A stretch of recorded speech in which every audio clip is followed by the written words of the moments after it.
तो फ्रेंड्स, आज के इस क्लास में हम जो है एक बहुत ही बढ़िया हिंदी कहानी लेकर आया हूँ, जिसके माध्यम से आपको जो है हिंदी पढ़ना सिखाएंगे। तो चलिए आज के इस क्लास को हम शुरू करते हैं। क्लास को शुरू करने से पहले आज के इस क्लास को कर दीजिए लाइक, क्योंकि आप बाद में भूल जाते हैं। और आप जो है आज के इस क्लास को लास्ट तक देखना और प्रत्येक शब्द को ध्यान से देखना, और ये भी देखना कि किस व्यंजन में कौन सा मात्रा का प्रयोग हुआ है, ताकि आपको जो है हिंदी पढ़ने के साथ साथ हिंदी लिखने में भी कोई प्रॉब्लम ना हो। तो चलिए आज के इस क्लास को हम शुरू करते हैं। तो इंटरेस्टिंग कहानी का नाम है शेर को सवा शेर। कहानी काफ़ी इंटरेस्टिंग है, चलिए शुरू करते हैं। एक गांव में 3 भाई रहते थे। गप हाँकने में उनका जवाब नहीं था। इस काम में तीनों भाई अपने को सबका गुरु समझते थे। एक बार तीनों भाई यात्रा पर निकले। रास्ते में वे एक सराय में ठहरे। उसी सराय में एक राजकुमार भी आ ठहरा। उसने कीमती वस्त्र तथा बहुमूल्य आभूषण पहन रखे थे। भाइयों ने राजकुमार को अपने जाल में फंसाकर उसके वस्त्र आभूषण हथियाने की योजना बनाई। उनमें से एक भाई राजकुमार से बोला, महाशय, समय काटने के लिए कुछ खेल पहेली हो जाए तो कैसा रहेगा। राजकुमार राजी हो गया।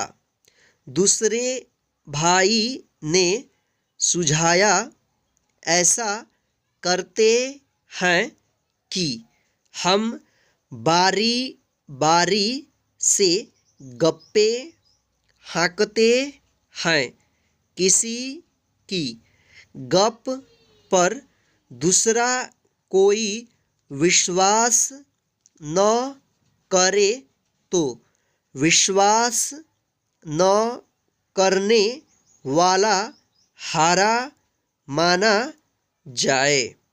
उसे गप कहने वाले की गुलामी करनी पड़ेगी। राजकुमार यह शर्त भी मान गया। गपोड़ी बहुत खुश हुए।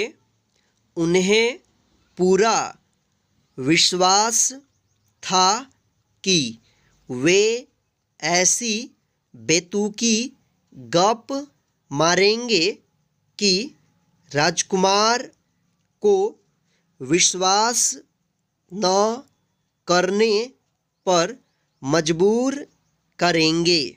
उसके मुंह से यह कैसे हो सकता है, निकलवाकर रहेंगे। उन्होंने सराय के मालिक को पंच बनने के लिए मना लिया।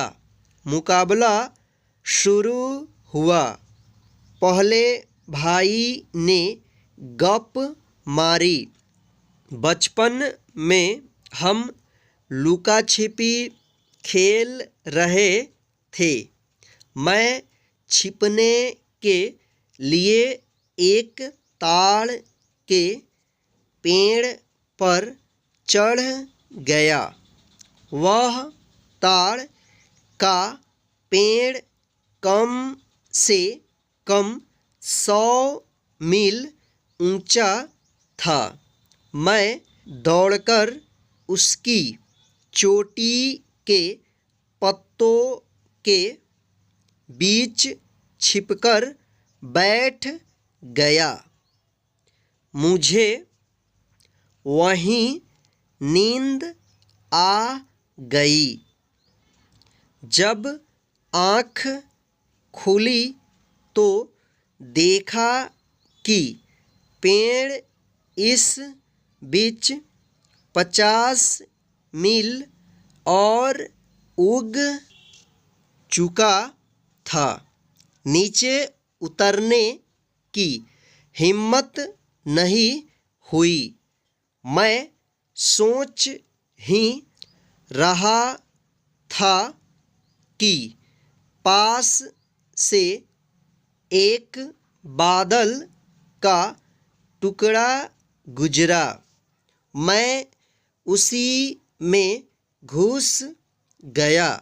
जब उस बादल से पानी बरसने लगा तब जाकर मैं पानी की धार को रस्सी की तरह पकड़कर नीचे उतरा।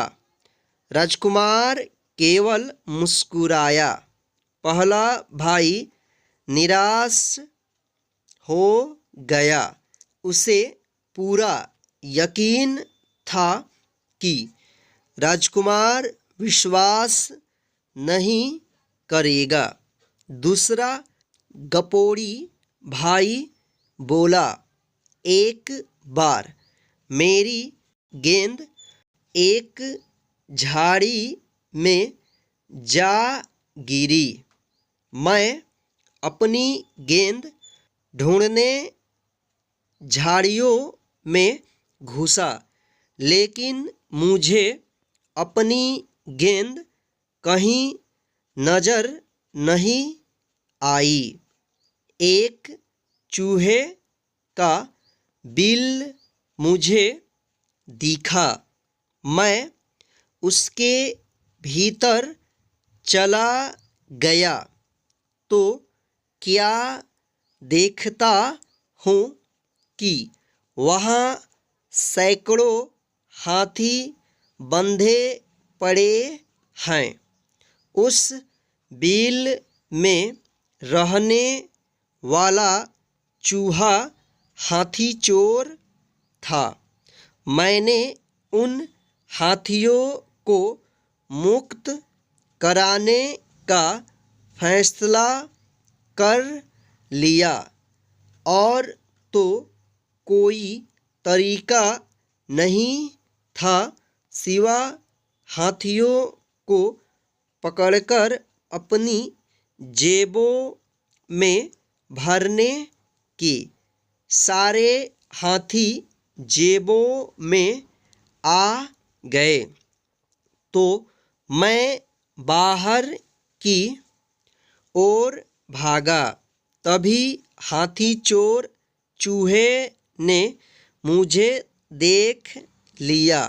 वह तलवार लेकर मेरे पीछे आया। बिल से बाहर आकर चूहे से बचने के लिए उछलकर एक टीडे की पीठ पर सवार हो गया और उसे एक चाबुक मारी। टीडे ने 8-10 लंबी लंबी छलांगें मारी और चूहा हाथ मलता रह गया। राजकुमार ने सहमति के लिए सिर हिलाया। हाँ, मैंने भी तुम्हें टीडे पर जाते देखा था। दूसरा भाई भी असफल हो गया। अब बारी तीसरे भाई की थी। वह बोला, एक बार मैं नदी किनारे घूमने गया। वहाँ सारे मछुआरे इकट्ठे होकर रो रहे थे। मैंने कारण पूछा तो उन्होंने बताया कि नदी में एक भी मछली नहीं रही। वे भूखों मर रहे हैं। मैं इसका कारण जानने नदी में उतरा। पानी के भीतर मैं क्या देखता हूँ कि एक व्हेल सारी मछलियों को खा रही है। उसे देखकर मुझे इतना गुस्सा आया कि मेरे गुस्से की गर्मी से नदी का पानी गर्म होने लगा। पानी गर्म होने से व्हेल छटपटाने लगी और पानी से ऊपर आकर हवा में उड़ गई। उसके उड़ने से पहले ही मैंने उसकी पूँछ पकड़ ली। हम दोनों हवा में उड़ने लगे। व्हेल ने पूँछ झटककर मुझे गिराने की कोशिश की, पर मैंने पूँछ नहीं छोड़ी। तभी मुझे एक बहुत बड़ी चट्टान हवा में तैरती नजर आई। मैंने अपने पैर उस पर टिकाए और पूँछ से पकड़कर व्हेल को खूब घुमाकर समुद्र की ओर फेंक दिया। इस प्रकार मैंने उस व्हेल से मछुआरों को निजात दिलाई। राजकुमार ने ताली बजाई। तुमने बहुत बहादुरी का काम किया। तीनों भाई असफल हो गए थे। उनके मुंह उतर गए। पंच ने कहा, राजकुमार, अब तुम अपनी गप सुनाओ। राजकुमार ने कहा, ठीक है, अब मेरी कहानी सुनो। मैं एक देश का राजकुमार हूँ। मेरे पास 3 गुलाम हैं। एक दिन वे तीनों मुझे धोखा देकर भाग निकले। तब से मैं घूम घूमकर उन्हें तलाश करता फिर रहा हूँ। आज फिर वे मुझे मिल गए। एक भाई ने पूछा, कौन हैं वे? राजकुमार मुस्कुराया, तुम तीनों ही तो वे गुलाम हो। अब तीनों भाई फंस गए। अगर राजकुमार की बात नहीं मानते तो शर्त हार जाते हैं और राजकुमार के गुलाम बन जाते हैं। अगर राजकुमार की गप स्वीकार करते हैं तो गुलाम हैं ही। पंच ने निर्णय दिया कि तीनों भाई हार गए हैं और वे अब राजकुमार के गुलाम होंगे। वे बहुत सिटपिटाए राजकुमार से माफ़ी मांगने लगे। अंत में राजकुमार ने कहा, मैं तुम्हें एक शर्त पर मुक्त करता हूँ, वह यह कि आगे से उलूल जुलूल बातें बनाकर गांव वालों को न ठगना। गपोड़ी भाइयों को वचन देना पड़ा। तो फ्रेंड्स, आज के इस हिंदी रीडिंग की क्लास में बस इतना ही। आज का स्टोरी आपको कैसा लगा है प्लीज़ हमें कमेंट करके ज़रूर बताइएगा, और आज के इस क्लास को लाइक करके अपने सभी दोस्तों को शेयर कर दीजिएगा, ताकि वे भी घर बैठे आसानी से इस कहानी के माध्यम से हिंदी पढ़ने का प्रैक्टिस करते रहें। और आप जो है चाहते हैं इसी प्रकार की क्लास जो है आपको मिलता रहे, तो नीचे दिए गए लाल बटन को दबाकर हमारे चैनल के साथ जुड़ जाइए और साथ में बेल आइकन को ऑन कर लीजिए, ताकि मैं जब भी क्लास कराऊं तो उसका नोटिफिकेशन डायरेक्ट आपके मोबाइल पर मिलता रहे। जय हिंद। फिर मिलते हैं नेक्स्ट हिंदी के क्लास में एक नए स्टोरी के साथ।